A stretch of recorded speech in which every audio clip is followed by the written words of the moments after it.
সংযুক্ত আরব আমিরাতের বাণিজ্যিক রাজধানী দুবাই অস্বাভাবিক ভারী বর্ষণের কারণে ভয়াবহ বন্যার কবলে পড়েছে। টানা 2 দিন প্রবল বৃষ্টিপাতের ফলে শহরের বিস্তীর্ণ এলাকা জলমগ্ন হয়ে যায়। আবাসিক এলাকা, প্রধান সড়ক, বাণিজ্যিক প্রতিষ্ঠান, শপিং মল ও হোটেল পানিতে তলিয়ে যাওয়ায় জনজীবনে চরম দুর্ভোগ নেমে আসে।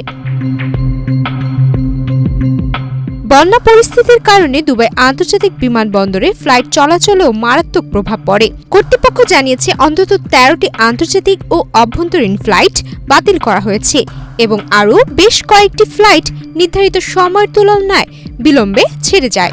এক্সট্রিম মশার কয়েল প্ল্যান্ট ফাইবার দিয়ে তৈরি, তাই সহজে ভাঙে না, সুগন্ধিযুক্ত ও নিরবিচ্ছিন্নভাবে জ্বলে। ডেঙ্গু, চিকুনগুনিয়া বাহী সহ যে কোনো মশার বিরুদ্ধে দেয় এক্সট্রিম সুরক্ষা। দুবাই এয়ারপোর্টের এক মুখপাত্র বলেন, বৈরী আবহাওয়া ও রানওয়ের আশেপাশে পানি জমে যাওয়ায় ফ্লাইট পরিচালনায় সাময়িকভাবে বিঘ্ন সৃষ্টি হয়েছে। যাত্রীদের প্রয়োজন ছাড়া বিমানবন্দরে না যাওয়ার পরামর্শ দেওয়া হয়েছে। শহরের বিভিন্ন গুরুত্বপূর্ণ সড়কে পানি জমে তীব্র যানজটের সৃষ্টি হয়। অনেক স্থানে যানবাহন অচল হয়ে পড়ে, ফলে অফিসগামী মানুষ ও পর্যটকদের ভোগান্তি চরমে পৌঁছায়। পরিস্থিতি মোকাবেলায় দুবাই পৌর কর্তৃপক্ষ জরুরি ভিত্তিতে পানি নিষ্কাশনের কাজ শুরু করে।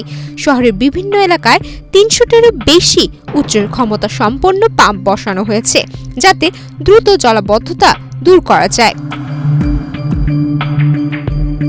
নিরাপত্তার স্বার্থে সমুদ্র সৈকত, পার্ক ও বিভিন্ন পর্যটন কেন্দ্র সাময়িকভাবে বন্ধ ঘোষণা করা হয়েছে। একই সঙ্গে সরকারি কর্মচারীদের ঘরে বসে কাজ করার নির্দেশ দেওয়া হয়েছে। জরুরি সেবা ছাড়া অন্যদের প্রয়োজন না হলে বাইরে বের না হওয়ার আহ্বান জানিয়েছে কর্তৃপক্ষ। দুবাইয়ে এমন বন্যা তুলনামূলকভাবে বিরল হলেও এটি প্রথম নয়। গত বছরও রেকর্ড পরিমাণ বৃষ্টিপাতের ফলে শহর জুড়ে ব্যাপক বন্যা দেখা দিয়েছিল। সে সময় 2000-এর বেশি ফ্লাইট বাতিল করতে বাধ্য হয়েছিল বিমান কর্তৃপক্ষ। এদিকে এই অস্বাভাবিক আবহাওয়ার প্রভাব শুধু দুবাইতেই সীমাবদ্ধ নয়, মধ্যপ্রাচ্যের অন্যান্য দেশেও এর প্রভাব পড়েছে। সৌদি আরব ও কাতারের বিভিন্ন অঞ্চলে অপ্রত্যাশিতভাবে তুষারপাতের খবর পাওয়া গেছে। কাতারের বিস্তীর্ণ এলাকা তুষারে ঢাকা পড়েছে বলে সামাজিক যোগাযোগ মাধ্যমে ছড়িয়ে পড়া ভিডিওতে দেখা গেছে।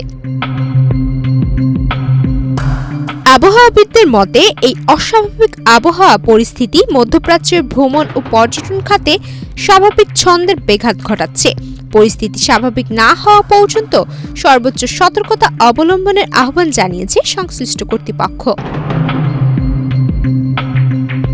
সুমায়া মিতু, বাংলাদেশ প্রতিদিন।